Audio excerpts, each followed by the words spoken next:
श्री हरिवंश महाराज जी। महाराज जी, क्या कुंडलिनी जागरण के बाद हृदय से भावनाएं चली जाती हैं? क्या नींद कम हो जाती है? और इस अवस्था को कैसे संभालें? कुंडलिनी जागरण से तो भावना बढ़ती बच्चा। भागवतिक शक्ति, कुंडलिनी क्या है? एक भागवतिक शक्ति है। जो जागृत होती तो उसमें दिव्यता होती, तेजस्विता होती, ज्ञान विज्ञान की स्फुरणाएं होती, भाव की धाराएं। तो अच्छा, नींद कम होना ये भागवतिक क्षेत्र में स्वाभाविक है। चाहे वो भक्ति से चलो, चाहे ज्ञान से चलो, चाहे योग से चलो, किसी भी मार्ग में चलो, भागवतिक मार्ग में नींद कम की जाती है। अगर स्वतः कम नहीं होती तो इसे कम किया जाता है। फालतू में समय सोने में नहीं बर्बाद किया जाता। 4 घंटे बहुत से बहुत, 5 घंटे, 3 घंटे, जितना संभाल पाओ। भोजन, बोलना और नींद, पहला साधक इन तीनों पर कंट्रोल करता है। रसेंद्री कंट्रोल में हुई तो जनेंद्री कंट्रोल में हो जाए। तो भोजन तो जनेंद्री भी कंट्रोल में हो गई। वाकेंद्री, बोलना इससे भारी अपराध बनते हैं, वाणी से हम ज्यादा अपराध बनते हैं। सुनना, बहुत प्रपंच नहीं सुनना चाहिए। तो इसमें नींद पर काबू करना तो हर साधक का कार्य है। और जब आगे चलकर स्वतः नींद खत्म हो जाती है, धीरे धीरे वो सत्वगुण बना रहता है, तो निद्रा, आलस्य, प्रमाद की कोई गुंजाइश नहीं रहती, जो भगवत चिंतन परायण रहता है। लेकिन ये बात कि कुंडलिनी जागरण होने पर भाव खत्म होने लगते हैं, ऐसा तो मुझे नहीं लगता। हम कुंडलिनी जागरण से तो और दिव्य भावों का स्फुरण होता है। जैसे सूर्य प्रकाशित होता है तो अंधकार का नाश होता है, ऐसे वो दिव्य शक्ति जैसे जैसे जागृत होती, वैसे वैसे भगवदाकार, ब्रह्माकार वृत्ति बनने लगती है। तो आप जागरण कर रहे हैं क्या कुंडलिनी? अच्छा, कई घंटे सिद्धासन में बैठते हैं? पौना घंटा। पौना घंटे में कुंडलिनी जागरण होती है? अरे भाई, 3 घंटे बिना हिले डुले जब तक पद्मासन और सिंहासन में, सिद्धासन में नहीं बैठोगे, तब तक उसमें धक्का ही नहीं लगेगा।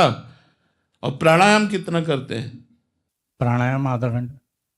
कैसा, रेचक, कुंभक, पूरक? नहीं। फिर नहीं महाराज जी, आपने लिखा है कि कुंडलिनी की बात की अवस्था को अभी कैसे संभालें? काहे को मजाक, अभी कुंडलिनी जागरण की तुम बात कर रहे हो, अभी उसमें धक्का नहीं लगा यार। एक बार जो उसमें धक्का लगा ना तो महाराज जी, आपने एक बार बताया था कि पूरा उछल उछल के। अरे भैया, 6 घंटा एक आसन पर, 6 घंटे एक आसन पर, हिलना नहीं, डुलना नहीं। और भगवदाकार वृत्ति, मंत्राकार वृत्ति, ऐसे को 90 प्राणायाम, रेचक, पूरक, कुंभक। बाल्यावस्था से भगवान के मार्ग में है तो पहले से ब्रह्मचारी, महावाक्य, संन्यास, उस मार्ग से गुजरते हुए आए। तो आज हम वैष्णव मार्ग में, लेकिन पहले हम संन्यास मार्ग में थे। तो यही महाराज जी, हमें लगे कि हमारी कुंडलिनी जागृत हो गई है, तो फिर कैसे संभालें महाराज जी? भैया, जब कुंडलिनी जागृत होती है ना, तो संभालने की शक्ति उसी में विराजमान है। आप क्या समझते हो, कुंडलिनी जागरण के लिए 2-4 लोगों को चाहिए क्या संभालने के लिए? उसी में पावर विराजमान होता है। वो भले उठा के कितना भी पटक दे, चाहे जितना, उसमें पूरी सामर्थ्य रहती। कोई ऐसा तो नहीं कुंडलिनी जागरण वाला पागल हो गया, खोपड़ी खराब हो गई, ऐसा। हाँ, प्रारंभिक कुंडलिनी जागरण में यदि कहीं गलती हो गई तो व्यभिचारी बन जाएगा वो।